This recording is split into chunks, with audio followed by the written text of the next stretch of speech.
Hindi lang talaga ramdam ng mga adults kasi pag tumanda na tayo, hindi na tayo binibigyan ng mga regalo, di ba? Tayo na nang bibigay. Normally kasi, pag Pasko, ang na-equate yan ng manggagawa sa mas maraming pera. Kasi may 13th month pay, di ba? Tingin ko, yung kasiyahan sa Pasko, it also relates to sa economic Economic talaga. na buhay ng tao. Maraming nauna sa akin. Di pa ako buhay, pinaglalaban na yan. Yeah. Not a provincial rate. Real talk tayo. Real talk tayo. Hindi pa ganun kasi ka-politically mature ang Tama. mga Filipino electorate. Tama. Dapat, ang ginagawang taxation ng Pilipinas, ng gobyerno natin, ay nakabase sa capacity to pay. Mas mayaman ka, mas marami ka dapat tax. Tax. Consumption tax. Pag mas marami ka pinili, dapat mas mataas tax mo. Pag mas lagyan mo ng tax yung pangalawa, pangatlo, pang-apat na bahay. O pangatlo, pang-apat na kotse ng mga putang ng congressman at senador. Yung naghahanap buhay na desente at gustong taksa ng taksan hanggang sa mamatay, yung mga super yaman, puro tax evasion ang ginagawa. Aming kalokohan na ganyan na nakatago sa lipunan natin. At dapat nga yan, ini-expose lahat yan. At itong platform natin ito, politika Para dyan. para dyan, i-expose yung mga ganyang klaseng kalokohan ng mga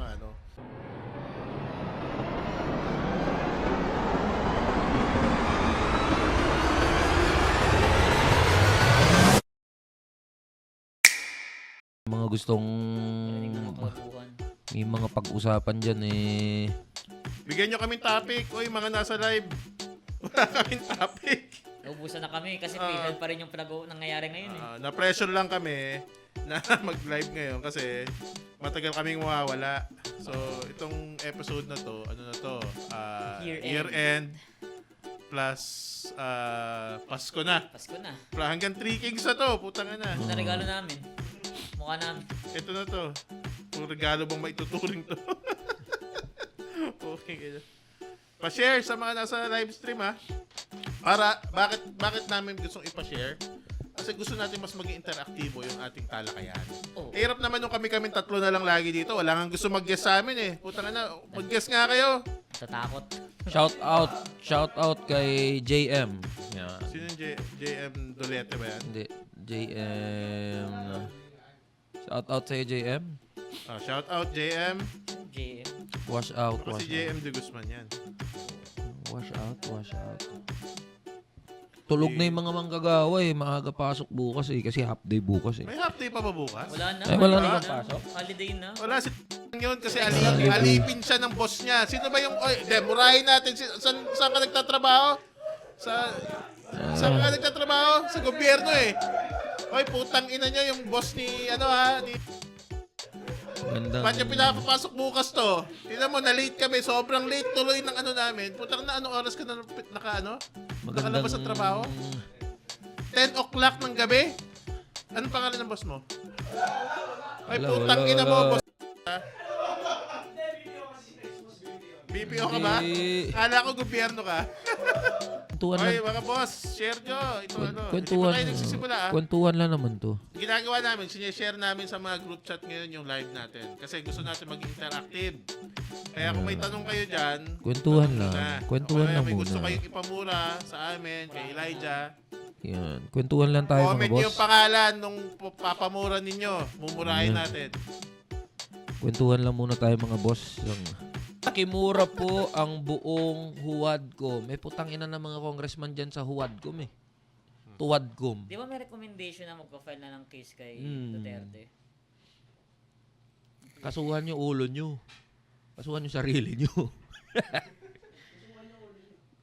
Kaya tumad na ako mag-share. Okay na. Sige. Si Tambaloslos, Paduano at ako, Pakimura. O, Tambaloslos. Putang ina mo. O, Paduano, Mr. Sight in Contempt, fuck you. Akop ng Antipolo, fuck you. Gusto ko yung pero sino yung yung vlogger na si Kapitan? Yung kalbo na bading? Si Kapitan Kapitan Nino. Nino, oo. Ikaw, putang ina mo ka. Ayun. Good evening Hindi ko po. alam kung kapitan talaga yun. Sikat na sikat yun eh. Sino pet peeve mo sa Quadcom at Senado? Yung buo. Buo lahat ng member ng Quadcom. Pet peeve ko sila. Pet peeve kasi mukhang pet. Oh, mga mukhang pet. Ganun ba yun? Yung ba yun? Ang pet. Papasko na, di ba? Tsaka New Year, tuloy pa rin ba yung mga hearings na yun? Hindi na, tapos na. Tapos na. Ang Congress ay naka ano na eh. Naka-recess. Recess ba tawag doon? Recess. Oh, naka-recess na. Sarap ng buhay nitong mga Kumakain congressman na sila to. ng merienda pag recess. So, Acheche. so tapos na lahat ng mga hearings for this year. Tapos kumbaga. na. Di wala, Naka-recess lang. pero pwede pa ituloy yan. Kasi kailangan siyempre mag-out of the country ng mga congressman. Siyempre, mga senador, kawawa naman sila. Kawawa naman sila. Pagod sila. Yung binili nilang bahay, di ba? Shit, Doon nainitan. sa rest house nila, sa abroad, di ba? Baka naman di matirhan. Yun, Kawawa yun na lang iniisip ko. Kada araw nagigising ako. Kawawa yung mga congressman. Nakapagod yung mga politiko. Kaya kailangan natin magtrabaho. Oo, para sa tax. Para may makain yung mga congressman. Tsaka may pang-abroad. Awang-awa ako. Baka mamaya si congressman hindi makabili ng pangalawang yate. Baka nagkakalagnat. Baka Baka nilalagnat yung na. panglimang bahay niya, hindi niya matapos, di ba? Paano kung walang CCTV yung Kaya panglimang nga. bahay niya? Putang na, kawawa Hindi naman. Nilalagnat. of the country. Baka nilalagnat na nga yung mga yun eh. Pag sa Quadcom kasi wala silang maikontent Nakakaawa. eh. Pare, nakakaawa mga Nakakaawa, congressman nakakaawa. Kaya nga, natin. hirap Mga na hirap senador na. natin. Hirap na sila na. para Oo. magserbisyo Kaya nga. sa Grabe. sa bayan natin. Tama. Sobrang May naiyak regalo ako. naman sila sa atin, di ba? Yung AKAP daw. Yung AKAP Akap. program. Oo, Naiyak yan, nga. yan. Dapat yan, yung akap. Magpasalamat tayo dyan. Thank you Salamat, mga congressman sa AKAP na yun. Salamat Oo. mga congressman, para sa inyo po talaga yung Tama, akap na yan. tama. Talagang yung tax namin, binigay namin sa inyo para pamigay nyo kung Tama. kanino yung gusto. Pera namin. Yan po talaga ang Tama. gusto ng Oo, tansambayan ng Pilipino. Ipamigay nyo yung pera namin. I love you, I Congressman. love you po. Maraming salamat po sa Tangina nyo. paggamit ng pera namin. Sa tamang rason. Hindi, paggamit lang. Wala sa tama. Di mo Wala. Di marami naman daw matutulungan. Good evening mga boss. Good evening. Kwentuhan lang to. Merry Christmas. Merry Christmas. Ano pong handa nyo? Anong handa nyo? Sino mga? Baka may mga on the way. Baka may on the way pa sa mga natin, kamanggagawaan natin eh. Ay, meron akap ng ina nila. Ayun. Pwede yun pwedeng mura yun Si Boss Marco pala to. Si Marco pala Boss to eh. Marco, kumusta? Mag-guest ka na dito. Kailangan namin ng Mga guest. pumirma sa Bicam. Sarap akapin sa liig. Tama. Yan, akapin sa liig. Akapin sa liig. Tapos apiran natin sila sa mukha. Sa mukha. Yun. Padakot. Gamit ang palakol. Yun. Padakot. Apir. Merry Christmas. Kong Eli, shout out po. Taga Muntinlupa ako. Shout out sa mga taga Munti. Ay, mga kosa ko na taga Munti Alam Di nyo. ba sa live mo ba yung merong nagko-comment na, hinihintay ka na sa, nanonood ako na live mo kagabi. Iboto sa, hindi, parang bagay ka sa loob ng kulungan. Ikaw? Ang daming Sabi ko, troll pag nagla-live antayin nila ako sa loob. Antayin nila ako sa loob. Actually, pinaglalaban, biruin mo, pag mga kosa natin lumabas, gugustuhin uli niyang pumasok sa loob. Dahil walang makain sa labas eh. At least sa loob, nakarasyon yung pagkain. Paglabas na, puta, walang trabaho. Walang sound. Walang PhilHealth. Bakit? Ay, puta, sasaksak na lang uli yun. Pasok niyo ako sa loob! Oy, pero sa ibang bansa may ganyan ha. mga May ganon. May mga ganyan. Talagang nagpapahuli yung mga homeless. Gagawa sila ng mga petty crime para meron silang pagkain, tirahan. Tsaka, Ay! Si Sir Jonathan, taga Siliman University ata to si Sir Jonathan Marte. Oo. Ayan. Presidente ng Siliman University. Faculty Associate SUFA. Tama. Sufa, Mga hello po idol sa yan, mga yan, taga mga Sufa. idol. Yung Siliman University, parang ayaw ng Merry Christmas sa mga manggagawa niya eh.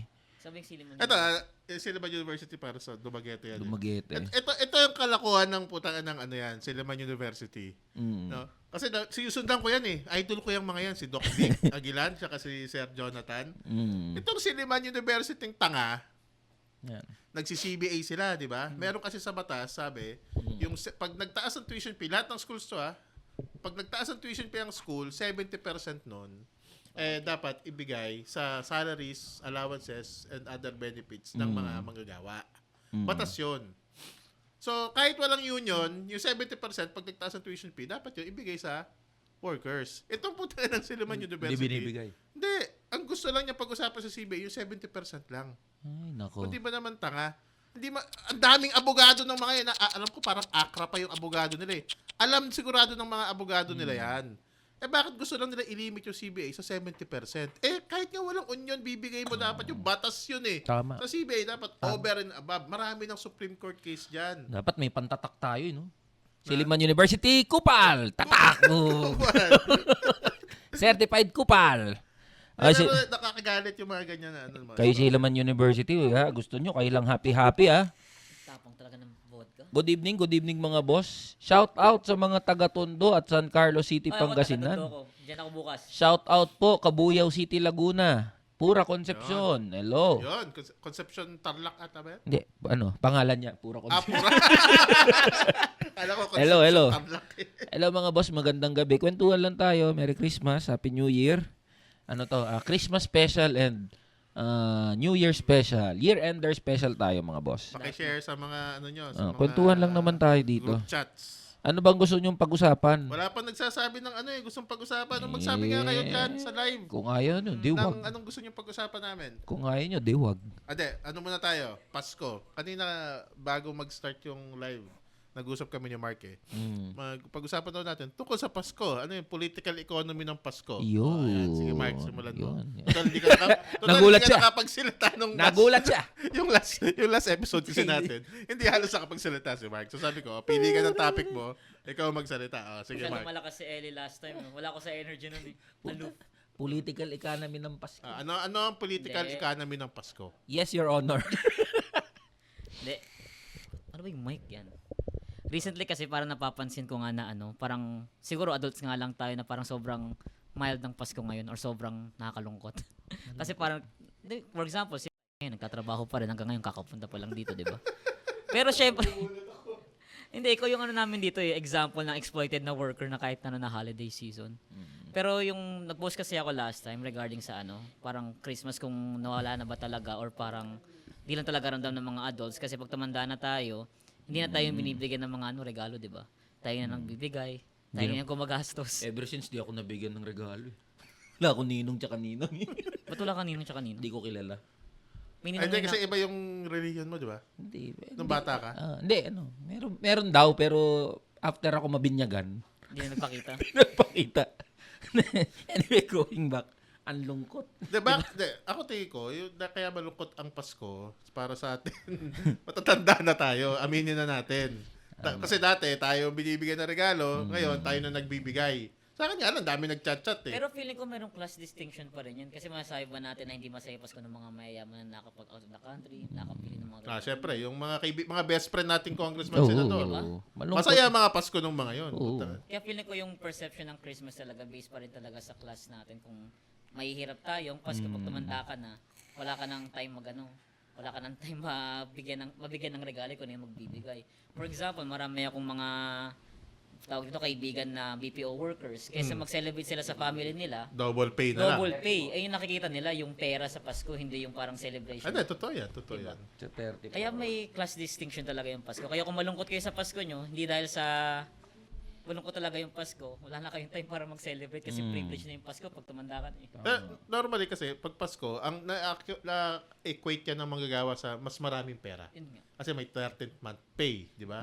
So, tapos magkasama mo ang pamilya mo pagka Pasko dahil mahaba-habang walang trabaho, Buena, di ba? Pasko, yan. Hanggang bagong taon yan na So, tingin ko, yung kasiyahan sa Pasko, it also relates to sa economic Talaga. na buhay ng tao. Material Kaya yung condition. sinasabi mo, may class distinction, yung mga mayaman, masaya pa rin Pasko nila ngayon. Kasi marami silang pera eh. Yung mga best friend nating congressman, senador, Pag may 200, mayayaman yung mga yun. pag may 200 million siguro ko, masaya rin ako ngayon. yung best friend mong si PBBM, Si tsaka si PBBM. Sara Duterte. Oo. Si Sara Duterte, medyo malungkot yun. Binabanatan Under niya. attack siya. Araw-araw. Pero si Si BBM, BBM, masaya yun. masaya yun, di ba? Si Martin Romualdez, masaya rin Ay, yun ngayon. napakasaya. Isa pala yun sa hindi ako masyado familiar sa kay Martin Romualdez talaga. Parang ngayon ko lang siya napapansin eh. Kasi una ko siyang narinig yung sa issue ng Yolanda, di ba? Yung parang kay Mar Rojas, yung, di ba Romualdez siya yun, si Martin Romualdez, bago siya maging congressman. Pero bakit parang siya yung pinupuntirya ng mga parang BBM supporters na, ay ng mga DDS na parang siya yung mastermind ng lahat? Hindi lang DDS, lahat.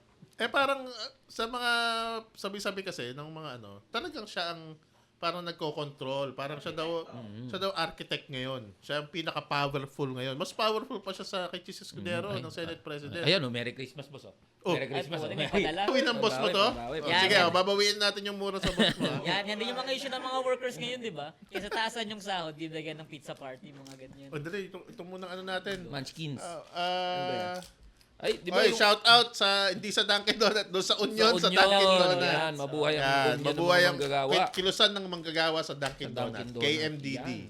Yan, si Pres Ronald Tan. I love you mga workers. Yan. So, alam mo si Ronald, yung presidente ng Dunkin' Donut, tuwing magkikita kami dito, pupunta niya ako sa opisina, lagi may dala yan na German skin o yung sandwich ng Dunkin' Donut. Ganun ka Siya yung presidente ka-thoughtful. ng buong ng lahat ng kasi mga sa Dunkin' namit ko siya Donut. one time may dito ganyan. nung nauna ako rito tapos kinausap niya ako tapos nagpa-picture pa. Tapos sabi nga niya, lagi daw siya nagdadala ng donut dito, wala lang daw ako lagi. Ayan, may comment si Sir Jonathan, no? Ano yan? Sabi niya, Ayan, for discussion. Sinong hindi iboboto sa senatorial candidates? Ako, para sa akin, lahat. Hindi, mas madaling bilangin yung iboboto eh. Oo. Kasi Oo, Sir Jonathan. Pwede ba ano na lang, sino ang iboboto? Boto. Oo. O yan. Ikaw, So, sino kayo. ba? Ako syempre, dahil pro manggagawa, dapat Isa yan muna, talaga. isa muna. Oo. Isa-isa. Isa-isa. Baka maubos eh.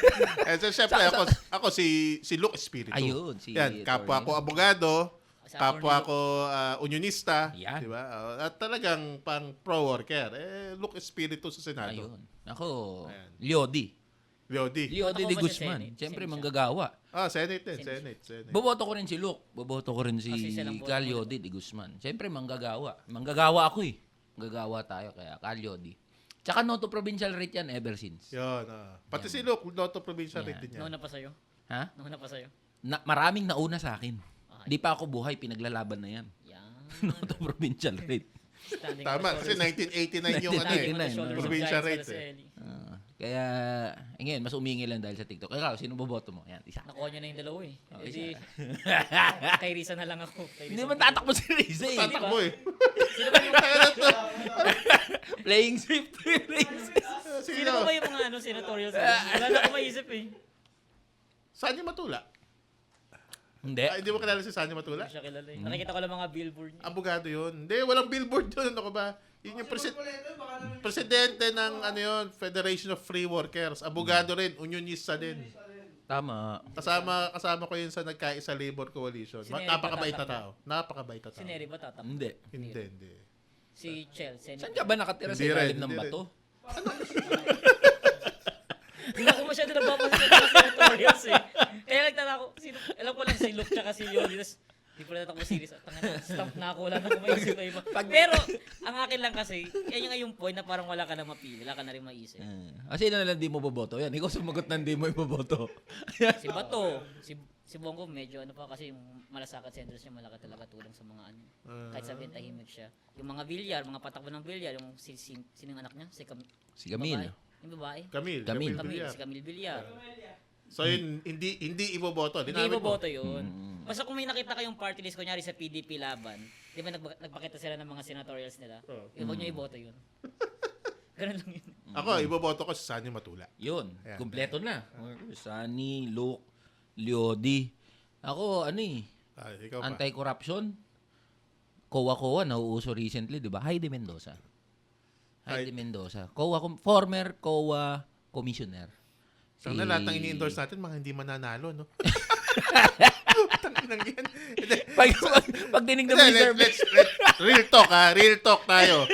Real talk tayo. Hindi pa ganun kasi ka-politically mature ang Tama. mga Filipino electorate. Tama. Sinasabi natin to na mga dapat iboto. Pero hindi ba ibig sabihin, honest naman tayo. Alam naman natin ng bumababa tayo, kumakausap tayo ng mga manggagawa ng mga tao eh. Alam natin na mababa ang winning chance ng mga taong to. Kakalabas lang na survey.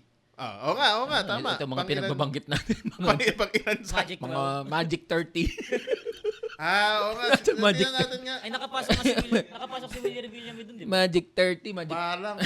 Oo, nakapasok Magic si Willie 30. Villanueva doon po. Kaya nang nabigyan ka ng jacket yung program niya. Mga boss, ito mga ini-endorso namin, mga susuportahan, boboto namin. Alam namin, mahina ang... Pero in terms of political maturity, yung sabi ni Ator na hindi pa politically mature, feeling ko hindi talaga magiging politically mature. kasi consciously, consciously binabansot yung utak ng mga manggagawa, mga ordinaryong Sa edukasyon, botante. Sa safety net. Bagal ng... Ano ba yun yung sabi ni Martin Romualdez, yung ACA program daw, safety net daw yun? Parang It's justice. It's justice. Parang gago. Hindi naman safety net yung ACA program eh. It's justice. It's justice. Ang laki. Ang galing mag-mental gymnastics. It's a safety net daw. It's Nakakatawa. not charity. Charity. It's justice. Oo, ganun. Anak. Ito.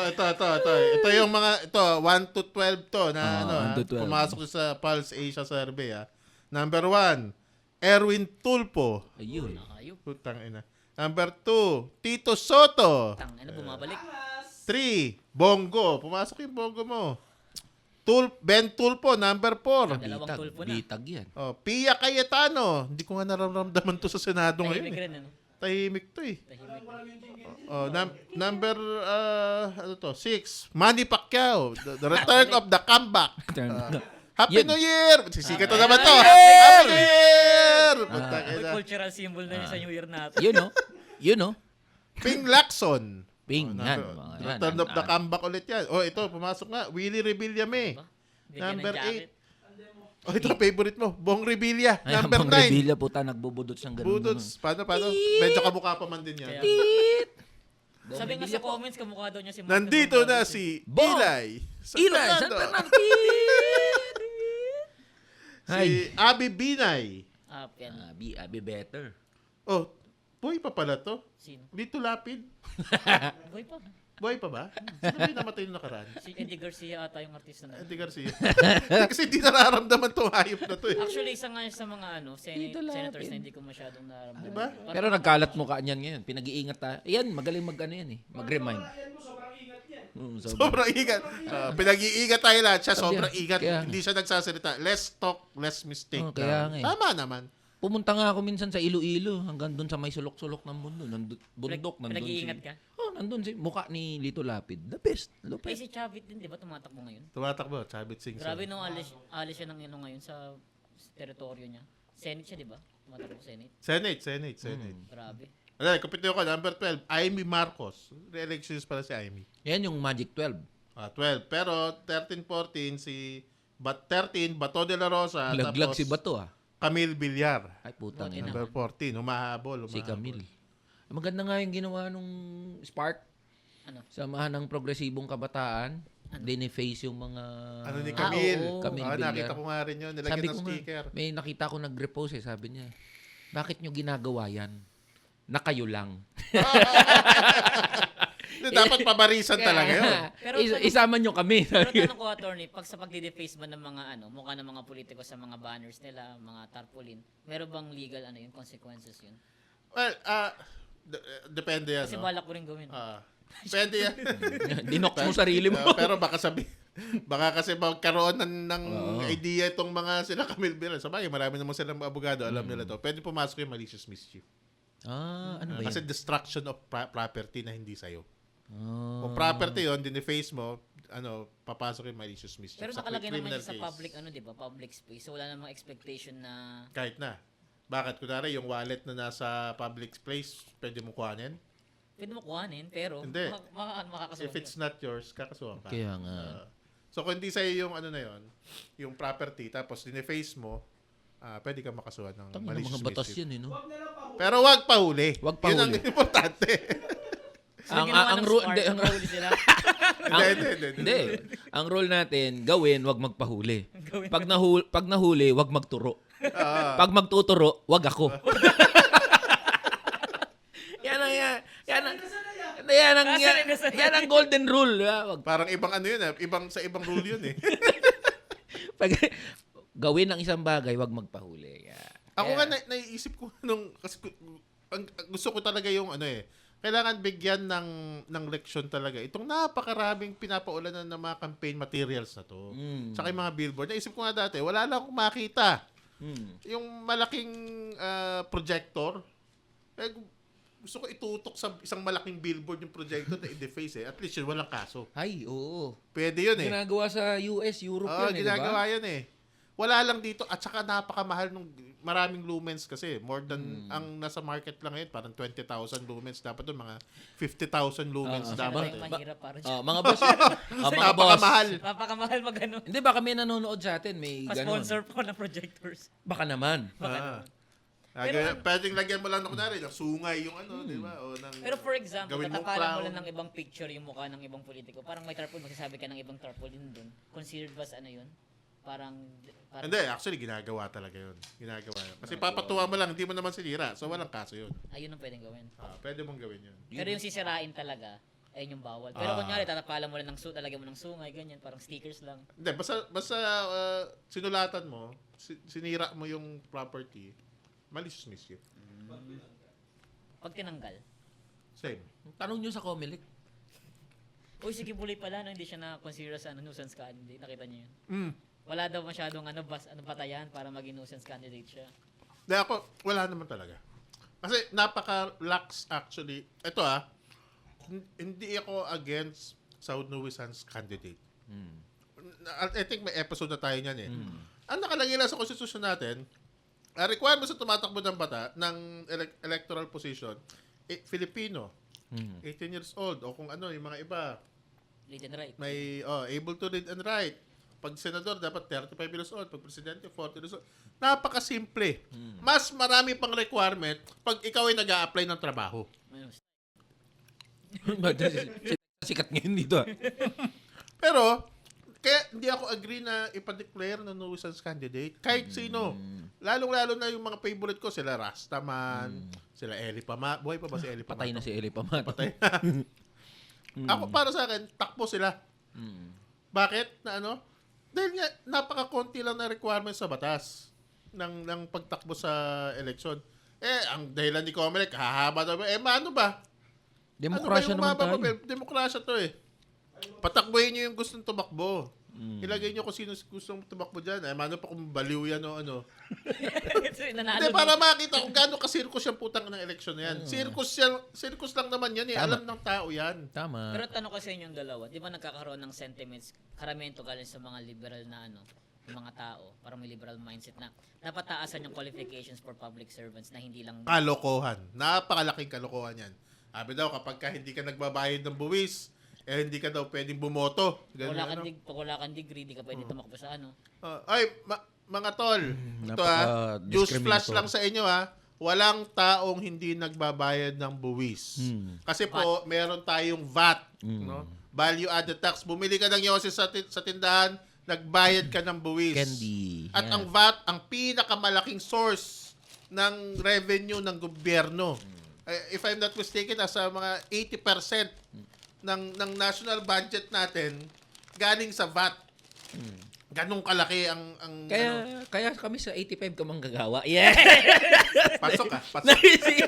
Kaya kami sa 85 ka manggagawa party list. Tayo sa 85 ka manggagawa party list para mapababa ang presyo ng bilihin, tanggalin ang value added tax. But Tanggalin. Number one, yung Pulse Asia survey, Balisan yung anong alternative source of taxes na ang daming tagas ng gobyerno ngayon. Mga hindi nakukuha, hindi nakukolekta na Dahil ko taxes. tatanggalin yung VAT, malaki nga yung bawas sa commodities, prices ng commodities sa SRP, pero since sobrang laki ng contribution ng VAT when it comes sa parang pinaka-budget Sa ng Philippine revenue, government, anong alternative The source? government can Wealth still tax. generate. The government can. Wealth tax. Ayun. well, ito ang sabi sa Konstitusyon ng Pilipinas, ang taxation daw dapat natin, progressive. Ano ibig sabihin nun? Base More, no? sa kapasidad ng tao na magbayad. Ang VAT ay isang regressive tax. Ibig sabihin, walang pakialam yung VAT. Kung ikaw mayaman, mahirap, isang tuka, o kaya mo, o congressman ka, o senador ka, wala siyang pakialam. Basta bumili ka ng yosi, pare-pareho ang tax nyo. Bumili ka ng pagkain, pare-pareho ang tax nyo. Merong lumaban kasi dyan dati nung si Ralph Recto kasi ang nag-ano niyang VAT na yan eh. Bat King. Yung VAT King yan si Ralph Recto, putang anong yan eh. Pero sabi ng Supreme Court, pwede daw. No? Pero, in principle,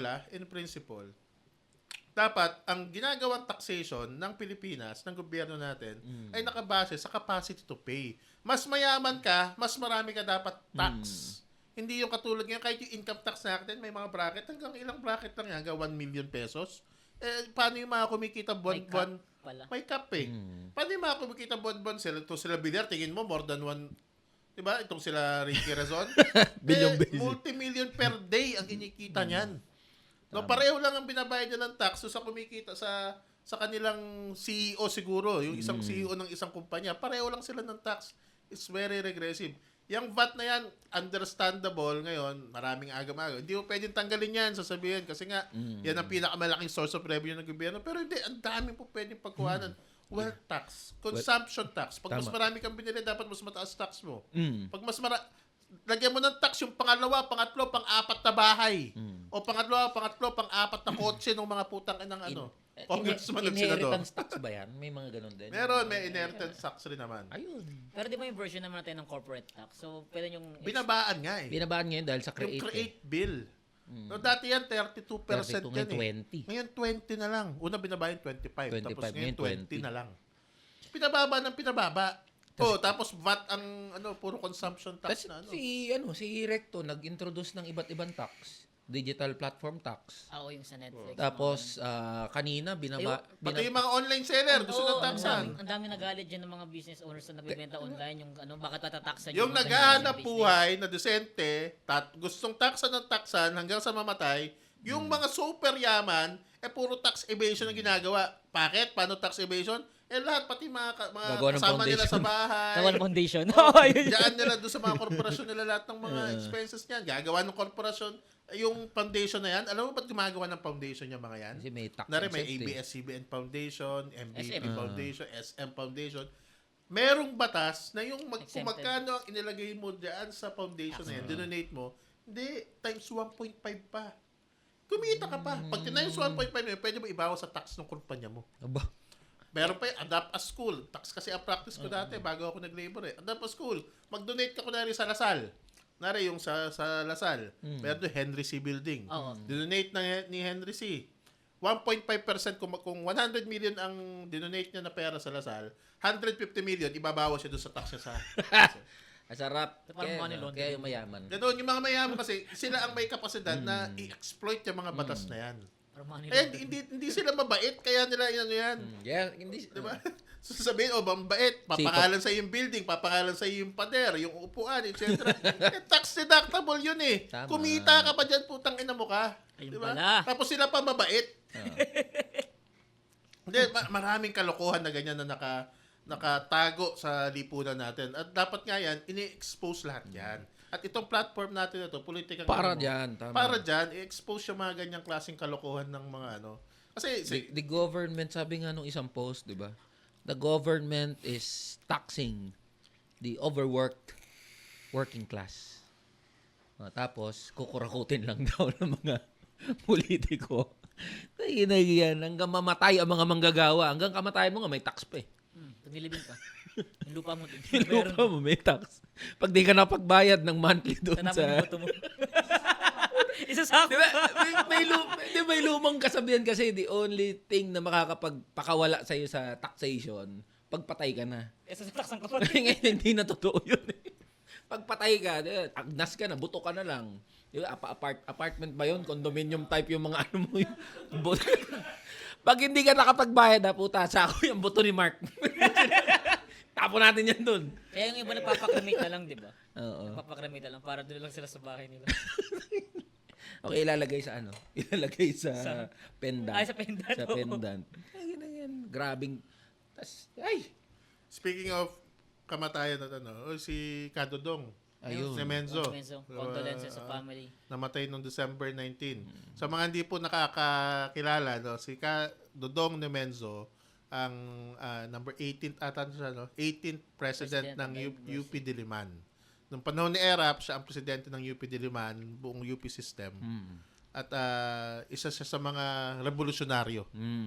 Yung nandiyan siya nung GMA ng mga Ouster. rally, siya ang isa sa mga co-conveners ng Laban ng Masa. Yung unang Laban ng Masa.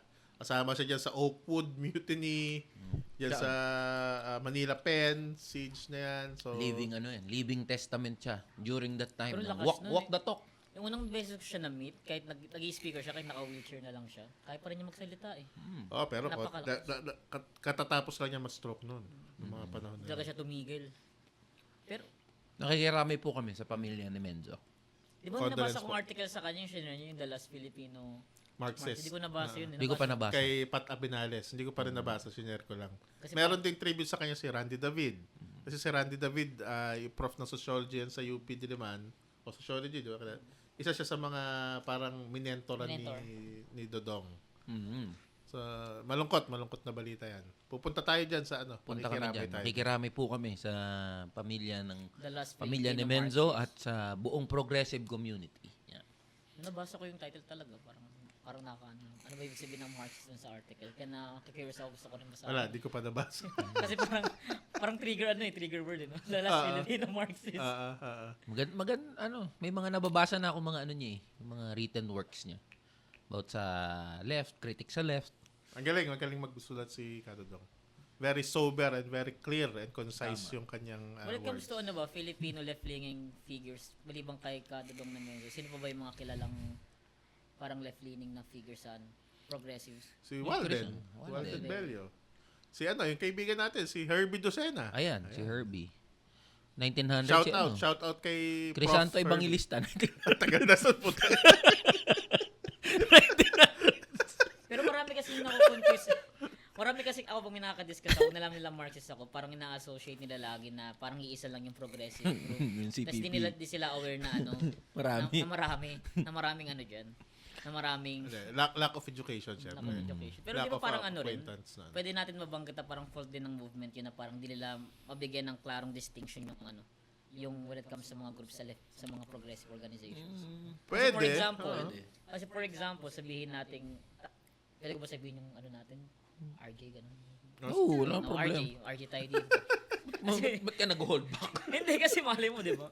Yan, RJ, tapos parang babanggitin nila na NPA tayo, CPP, NPA. Tapos nadadamay tayo sa ganong klaseng label. When it comes sa public opinion Perception. ng mga tao. Which is di talaga nakatulong sa left-leaning. Actually, fault natin yan.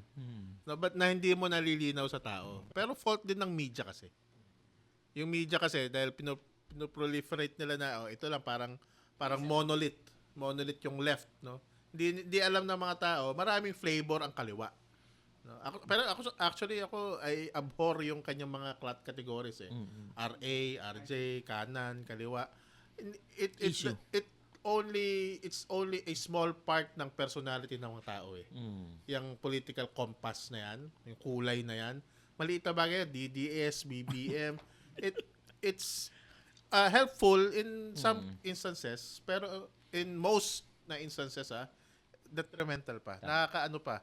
Kasi bubuslo ka sa isang basket na Kaya ayoko tinatawag akong kaliwa, ayoko tinatawag akong Na-share ko nga, nakakatawa lang. Pag nagla-live, kasi dalawa na yung live ko eh. Every tanghali, lunch break ng mga manggagawa, tas gabi. Kanina naka-live ako lunch break. Iba-iba kulay. May BBM, may DDS. Iba-iba lahat. May kaliwa, kompleto. may May kaliwa, kanan. kanan, pink, lahat ng kulay nandun. Tapos pag may mga nagko-comment na natatamaan yung mga, kuwari PhilHealth, lahat issue yung PhilHealth na yan eh. Pag may mga nagko-comment na taliwas doon sa gut issue ng mga nanonood doon sa live, pinagtutulungan lahat eh. At mga baso, may nag-comment. Gagano. May nag-comment. 80-80. Oo, may nag-comment. Sabi niya, hindi daw totoo yung sa PhilHealth. Dudumugin siya ngayon. May class consciousness pa rin talaga. Gano'n, nagkakaisa. So, nagtatranscend doon sa, hindi BBM, hindi tinitignan Talagang na class. BBM, DDS, pula, pink, o kung anumang kulay. Kasi yung issue, nagkakaisa yung mga tao doon eh. Alam mo, PhilHealth issue ng mga manggagawa yun, issue ng mga tao. Wala silang pakialam kahit kaliwa, kanan, taas, baba, gilid, kabilang gilid. Wala silang Kaya pakialam. talaga yung kailangan natin increase na yung class consciousness ng At saka, ito para makakonect ka sa ibang tao, ako, isang pinakamalaking fault tingin ko nung quote-unquote kaliwa, ngayon yung parang may sariling bokabularyo. Ang tawag ko nga dyan, kasamalis eh. kasama list. Mga kasama. Parang, guilty ako dyan. Ano yan eh? parang jargon-oriented. Alienating yan sa tao eh. Hindi alam kung ano sinasabi mo eh. Diba? Kaya Neoliberalism. over the years, hindi mo na-explain kung ano ibig sabihin, na alienate mo yung tao. May favorite ako quote dyan sa from ang pangalan nung collective nila, The Invisible Committee. Doon sa libro nilang To Our Friends. Sabi nila doon, it is not up to the revolutionary. It is not up to the masses to speak revolutionary. It is up to the revolutionary to be Polyglot. a polyglot. Ano ibig sabihin nun? Para medyo malalim eh.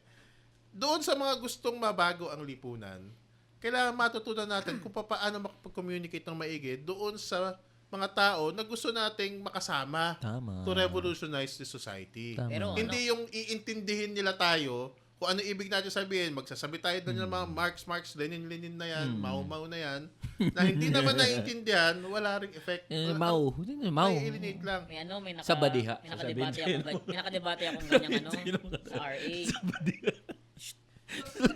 Takot rin daw. Hindi kasi kapag ganyan yung pinag-uusapan, pare malalalim na. Minsan may nagko-comment sa live ko, sa badiha. Hindi. Tangina to. Kasi tama yung sinasabi ni Atty. Yung pagtatawanan ka ng mga tao, tayo sa badiha. Ano pagsabi nito? Pero sinasabi ko nga dyan, may nakadebate na ako from RA sa ganyan. Ang sinasabi niya, ang counter-argument nila lagi sa akin dyan, parang iniinsulto ko daw yung intelligence ng masses. Pag-iintindihin daw yung mga termino na yan. Tawag dyan, romanticizing. Sige, ganun. Labas ka. Punta ka sa LRT. Sa Cubao. Punta ka sa Cubao. Discuss ka doon sa badiha. Sabi, let 1,000 flowers bloom. Ano yun? Nasaan yung garden? Parang it's insulting the intelligence of the masses. Na hindi nila maintindihan yung mga termino na yun. Pero feeling ko, exist na lang sa laziness nila na hindi rin nila maintindihan yung binabanggit nila. If you cannot explain a You don't thing, understand. simply, you do not understand it at all. Dahil sabi ni Einstein. Einstein. Wow, Einstein. Sa badiha. Sabi ni Einstein. Ano ba yung sabi niya? Hindi ko naman sa Einstein yung quote na yun na pag paulit-ulit mong ginagawa pero wala namang result, kabaliwan na yun. Parang- Insanity. Insanity is doing the same thing over and over again. Expecting the same different result. Gagawa ka ng meme. Lagyan mo mukha ni Einstein tapos sa badiha. Ano yun yung sa badiha? Parang,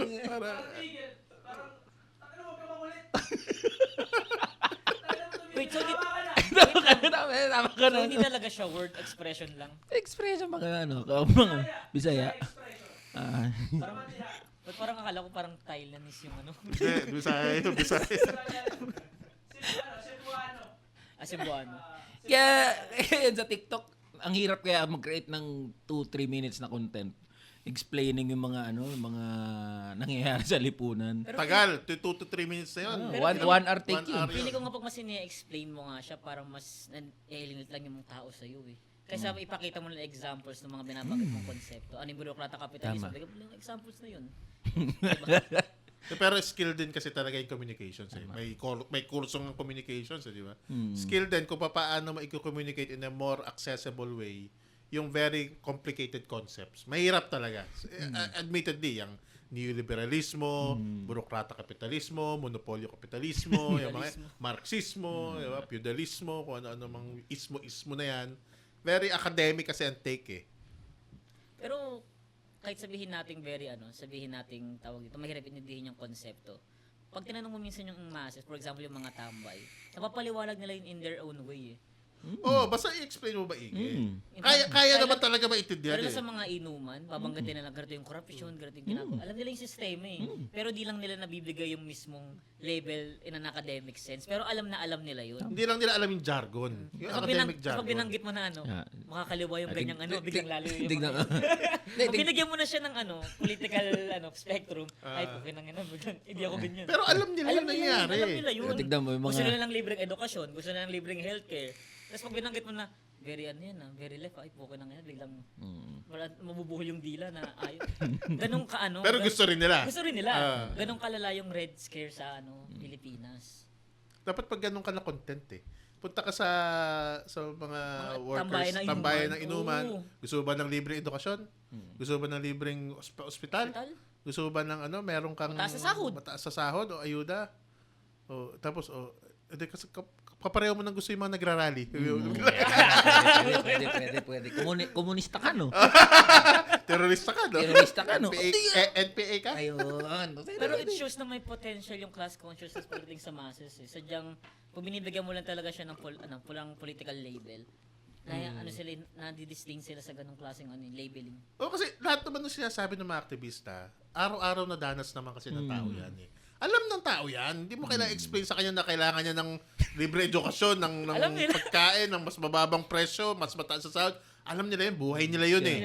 Diba? Pero yun nga, kapag ka nga kinouch mo in terms ng pa-aktivista, talaga lalayo na agad yan na Diba? Minsan kasi sloganeering nang nangyayari Oh, sa yung mga... sloganeering, yung pala yung term. Alam mo, ba't ka mahirap? Tangin na, bugbugin ka. Bakit? Giniripo ka na lang, no? Alam ko kung bakit. Pero Mas ka dito pa. Pero pag sa mga ano talaga, since taga-tondo ako, pagdating sa mga inuman sa kalsada, yan yung mga madalas na topic talaga pag nakarami na. Politika. Politika Politika. Totoo yan. Totoo yan. Eh ako, tambay ako sa kanto na nagiinuman dati nung college ako. Hanggang law school ako eh. Ano yan eh? Magandang ano yun eh, pag parang i-research yung parang pagiging philosophy ng mga tambay na nagiinuman sa kalsada. Kasi ang lalim ng mga usapan nila dun eh. Dahil gawin yung PhD dissertation mo. Mga tambay. The only tambayan time that they discussion. can express kasi yung hardship ng buhay, siyempre kailangan nilang hanapan ng rason ba't nangyayari yan sa buhay nila. Kaya, biruin mo, mga manggagawa, magtatrabaho, 8 hours or more than 8 hours a day. Wala nang time yan, wala nang time yan mag-usap ng Magbasa. mga malalalim na mga bagay. Pero pag binigyan mo ng oras yan, kuwari, uminom ng yan, 4 kantos, 4 kantos lang yan, 3 gin bilog lang yan, magsasalita na ng ano yan. Putang inang korupsyon yan. Gaganyan mga yan. Mga biglang mga gin philosophers na yung mga yun. I-discuss Yung nila. magandang term, gin philosophers. I-discuss nila yan kasi yun yung time na napaprocess nila ano nangyayari sa buhay nila. Eh, bigyan mo ng ganyang pagkakataon yung mga manggagawa. O, punta kayo dito. Diba? Give them more time para makapagpahinga. Give them more time na makapagbasa, makapag-aral, enjoy simple things in life. The leisures. Kaya so, yung binabanggit nga natin kanina, dinideprive to sa mga manggagawa. Gusto lang magtrabaho lagi. Consciously dinideprive sila. Sige, kahit yung mga botante, consciously dinideprive sa ganyan. Kaya, kasi gusto, sabi ko nga doon sa, sa rally, nagka-capitalize ang mga politiko at yung mga oligarko sa kamangmangan ng mamamayan. Kasi kapag mangmang sila, Pwedeng manipulahin. pwedeng manipulahin. Pwedeng bayaran na lang ng akap. Ang Yes, akap ng program. akap. Yun. Kaya, iyan mo nga yan, i-masters mo nga yan. Tapos na ako sa masters. The-delivery. Kaya naman napaka-powerful ng mga ginagawa ni Ellie. Kaya nga, Yung bite-size na TikTok na 1 minute hanggang 5 minutes na TikTok. Kasi dahil walang oras ang manggagawa para manood na napakahabang o magbasa ng mga libro, eh pagka nakita nila si Ellie, nakamukha ni Martin Romualdez, Oo nga, bakit? diba? Papanoorin nila, kahit sa maikling bagay, habang pauwi, nasa LRT noon, habang nasa jeep, diba? Makapanood ng maikling pagsasalita ni Elijah, eh, na-educate na sila. Kaya powerful yung platform eh. Yun ang sinasabi ko, ang communications is not just words. No? Buong ano yan eh, yung communication, hindi lang semantics yan, may semiotics yan eh. Yung kabuuan, kasama body language, hindi lang content, kundi pati yung medium, yung form of communication is very important. Na kailangan, yung mga katulad nating aktivista at mga gustong baguhin ng lipunan, matutunan gamitin yung mga forms of communication na yan. Let 1,000 TikTokers bloom. Yeah. Dumami ang TikTokers dapat. Kaya ikaw, Tykes, saka ikaw, Direct, TikTok, mag-ano na kayo. social media. Kasi kung hindi mo i-engage yan, may mag-i-engage siya na iba. And that's true. At yung mag-i-engage siya na iba ay yung mga Kupal. saliwas pa. O mga mas kupalin. Mga totoong kupal. Diba? Tulad ni... Sino? Wala Sila. akong maisip. Tulad nila. Pero meron pa bang mga left-leaning TikTokers or content creators maliban kay Elijah sa TikTok?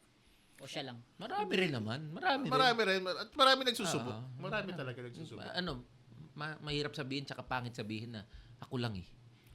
Siguro, isa sa mga pinakamaingay ngayon, ako talaga. Pero marami. Pwede pinaka-successful siguro kasi naka 1 million followers 1 ka na. million. Thank you po mga boss. Ako, million ka na? 1 million na yan. Okay na ngayon. 1 million. Salamat sa Pinel. Salamat sa Philip. Taginang yan.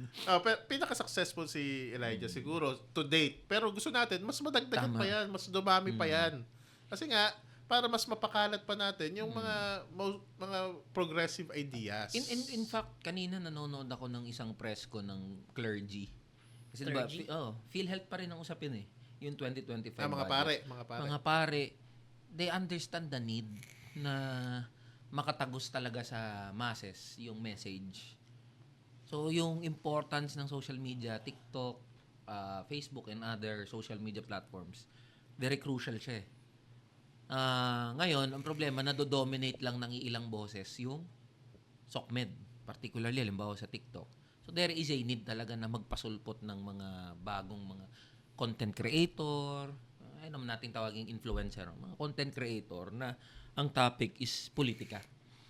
Kaya ito, napakahalaga rin ng platform na politikang ina Kaya mo. nga tayo nagpapakapagod dito, di ba? Di ba? Kahit nanonood, 50. Ang dami na Joke lang. 18,000. 18,000 nanonood sa atin ngayon ng sa live. Kasi baka makakita ng inspiration yung mga kasamahan natin. At gayahin din nila. Gayahin din nila.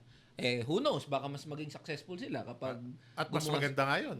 Suportahan namin. Kami mag-guest doon. Guest nyo po kami pag pag naging successful yung platform. Sabi nyo. ko nga lagi kung kaya ng iba, Gawin nila. ipagawa natin sa kanila. Di ba? Supportahan mo yung mga mas... Kasi hindi natin sinasabi dito na tayo ang may monopolyo ng kaalaman, Tama. ng galing, di ba? Na, Tama. but it has to start somewhere. Yes. Actually, ako nga, introvert ako eh. Alam ko, ikaw, introvert ka rin eh. Introvert. Ayoko sa camera, harap ng camera. Pero bakit ako nagbablog? Bakit ako nagbabatas manggagawa? Ba't ako Kailangan nagtitiktok? Kasi kailangan una, pakita mo muna na kayang gawin. Diba? Tama. At sana, ang gusto natin mangyari doon, dumami pa yung mga ganong klaseng pag-iisip. Tama. Dumami pa ang marunong gumamit sa TikTok, Facebook, YouTube na yan. Exactly. Para sa ganon, mas ma-dominate natin yung discussion. Kasi yan, nandyan na ang public sphere eh. Timely tong discussion natin kasi next week, di ba? Ano na? Pasko, New Year, New Year na, 2025 na. So, a month left before campaign period. campaign period. Busy ka na rin. Busy na lahat ng mga tao. So, kaya kailangan, kung naniniwala yung mga nanonood sa atin, makakapanood ng episode na to, na dapat may mabago, putang ina, huwag niyong iasa lang sa amin tatlo nag-uusap dito. Huwag niyong iasa lang kay Kayo din. Eli, magsalita kayo. Huwag kayong palautos. Gusto niyo i-discuss, okay lang, walang problema. Marami silang gusto i-discuss natin. Pero kaya Pero rin ang naman point, kung kaya rin nila magsalita on certain topics, go ahead, magsalita. Kaya nakakatuwa yung iba na sa TikTok ko, inaano ko tinatag ako. Yung minsan ini-stitch, mga OFW, mga ordinaryong Pilipino na sinusubukang i-articulate yung nararamdaman nila through pagsistitch ng mga videos ko. Sinusuportahan ko yun Like sa akin yun, tapos nagko-comment pa ako sa mga video na yun. Isa rin yan sa mga binibigay sa akin parang commendation ng iba kong followers. Pinagsusulat ako, parang sinasabi nila lagi sa akin na ako yung nakapag-express ng gusto nilang sabihin ng mas maayos. Express din nila kamo. Sabihin mo sa kanila. Kaya magandang may message sa akin, paano ko sisimulan yung page ko kasi gusto ko rin yung ganyan. Sabi ko, sulat ka lang. sulat lang. Sabi ko, nagsimula ako sa page ko, ako lang nagbabasa lahat niyan. Tama. Then, dumami, nagkaroon ng attraction. Edi, Si Elijah, nung nagsimula to. Nung June. June ka lang nagsimula sa TikTok, di ba? Noong una, ayaw pa nga nito. Ayoko. Kasi kapag nandyan ka na, puta, bubulat-latin yung buhay mo oh, yun nga. Alam Parang yun. open book ka na. Open book. 2 taong kong kinukumbinsi si Elijah. Kasi Naku. task niya sa NFL Vice President siya siya dapat sa communications Ayun, na-convince ako. Umiyak pa ako dyan. Iniyakan ko yan. Umiyak pa to. Nag-away pa kami. Oo nga, totoo yan. Pero kailangan may magsimula. Simulan nyo lang mga boss. Gawin ninyo, kung kunwari di nyo alam pa paano simulan, ang pinakamagandang advice yan, sabi ng Nike, just do it. Ayun, just do it. Gawin mo lang. Do Huwag kang makonscious kung yan ay pangit ka sa camera o mali-mali sasabihin mo. I-post mo lang kasi, alam mo, ang social media, ano na yan sa sobrang dami ng content, no? Sa buong mundo, na kung yung iyong style ay talagang hindi naman nababagay doon sa current hindi naman talaga tataas So wag ka mahiya na naman kung makita ka nilang nasa camera. O ito, advice ko sa iyo to kasi ikaw puro ka lang text ka lang Gawin mo lang. Napagalitan yan Napagalitan pa tuloy. Gawin mo lang. Wag ka alam ko yung mga insecurities mo lalabas yan pag sa harap ng camera. I know. Doon ang galing ako doon di ba? Pero video mo, gawa ka ng cellphone, i-record mo sarili mo, basta pindutin mo yung pinakamahirap sa simula, pindutin yung record button. Totoo yan. Totoo. Pag napindot mo yung record button, magsalita ka, i-post mo, pakinggan mo sarili mo. Tapos i-post mo. Tapos hayaan mo na. Bitawan mo cellphone mo. So susunod, pag may naisip ka, ganun uli. Hanggat it becomes a habit. Tama. Alam mo, tayo humans are creatures of habit. Yun. So kailangan mong i-cultivate. Hindi yan kaya nga habit di ba? Hindi naman biglaan na lang habit mo mag-TikTok o ano. Related experience talaga. So simulan mo lang, just do it na ano. At kailangan natin yung mga katulad mo na alam mo yun, nag-aral ka sa UP Diliman, di ba? Yes. Nag-masters ka, professor ka. Mas kailangan maging accessible yung mga ideas mo. Kasi that's how evolution of society is Tama. Di ba? Kung hindi mo ibabato sa gitna ng society yung mga ideya mo, merong ibang magpupuno niyan. Merong ibang magsasalita para sa iyo. Yan. Mga kamanggagawa, ang sabi ni Attorney Jen, just do it. Yeah. Yung do niya, DU. Just do it. Just do it. Hindi, yung kapatid ko, tumatakbo ng konsel sa Olongapo. Yan ang ano niya. Yan ang tagline niya. Just do it. Yung do niya, DU. Just do it. Let's do it. Yeah. Let's do it. Since sa February, malapit ka palang mangampanya talaga officially. Ngayon, nangangampanya Hindi, naman yan. pero ka na bang jingle, tagline? Ayan ang kagandahan kasi volunteer-led kasi ang 85 ka manggagawa party list po, mga boss yan. Nakasingit Baka pa. gusto mga ng volunteers. Oo. May gumawa ng jingle namin. Volunteer-led Unionista, Vice President ng Lourdes Hospital Union. Ayos. Kinanta nung November 30. Sayawan yung mga manggagawa. Halina't ihalal. Ano yun? Basta yun. Ating kaibigan, kamanggagawa. Yan. Hawak-hawak ng kamay. Isigaw ng sabay-sabay, kamanggagawa. Putik. Hindi, malupit. Buong lyrics. Saan pwede na yan. ni-record? Alam mo saan ni-record? Union Office. Ang lupit. Si Edgar. Boss Edgar, salamat sa jingle. So, volunteer-led ka. Kailangan pala natin i-record yun. Oo nga sa studio. Meron ka ng compilation ng mga videos, gawa ng parang music video. Dapat. Oo. Pero yan din ang panawagan ko sa mga... Everyday kasi nagla-live ako, lagi kong binubugayan Mga boss, next month, January na, malapit na mag-campaign period. Hindi natin maipapanalo to na tayo-tayo lang. We need many volunteers. So kaya sa mga gusto mag-volunteer, mga boss na gusto nyong i-alay. Wow, i-alay talaga. May extra time kayo, may extra lakas na po pwedeng spare sa kamanggagawa. Kahit ano pa yan, basta may maitulong kayo sa kamanggagawa. Malaking Gusto nyo bagay. taga-share na, gusto nyo maging troll. Taga-share, troll. Gusto nyo maging troll. Ang sarap kaya nung yung... May taga-defenders Hindi ka. taga-depensa Kapag nagkakaisa kayo, may binabanatan kayo na... Yun nga sa live ko, minsan manood kayo, matatawa kayo doon. Kasi yung mga comment na taliwas. Pinagkakaisa, dinudumog ng lahat. Kung gusto niyo po ng ganun, pwede rin yan, walang problema. So yun po, 85 ka manggagawa. Bisita kayo sa webpage namin. kmg85.ph. Yun. May webpage na. Pero isang oras na, mag-ating gabi Oo na. nga, hating gabi. Merry Christmas pala. Merry Christmas. Happy holidays. Happy Merry holidays sa Christmas. lahat. Mga manggagawa Oo natin nga. dyan ha. Sarap ng kwentuhan na naman natin. Hindi Napunta natin tayo namalayan. Kung saan tayo napunta ulit na Galaxy. Magla-last words pa ba tayo? Hindi, yun lang. Tapos na yung last words kayo. KMG. Ay. Merry Christmas, Happy New Year, mga kamanggagawa. Meron na akong broadcast channel Nasa page ko yung mga links doon. Sa Facebook. Sa Facebook. So, yun lang mga boss. Salamat. Merry Christmas. Happy New Year. Kita-kits tayo sa 2025. Mas pinalakas, mas pinaganda na kamanggagawa. FB page, TikTok. Tapos, syempre, itong politikang ino mo. Mark? Merry Christmas, Happy New Year sa inyo lahat. Huwag kalimutan, iboto ang 85 ka manggagawa. Wow. Endorser na. Endorser na. Ayun, bumoto ng tama, bumoto ng mali. Bahala ka sa buhay mo. Basta bumoto ka. Parang ganun. Hindi, ako nga. Basta wag ka nang bumoto. Putang ina. Ako di ako butante. Hindi ako bumoboto. Bakit? Hindi ako naniniwala sa election, pare. Anyway, sige. Happy holidays po sa lahat ng kamanggagawa natin dyan, ha. Kita-kita tayo sa 2025 para sa mas pinalakas, Mas pinaganda. mas pinaganda na Politikang ina mo. Direct. Cut na, Di ba cut. yung kapag pag-ending, pag Pasko, yung May jingle? pinapakita yung yung cameraman. Oo nga, no? Tapos kung darating.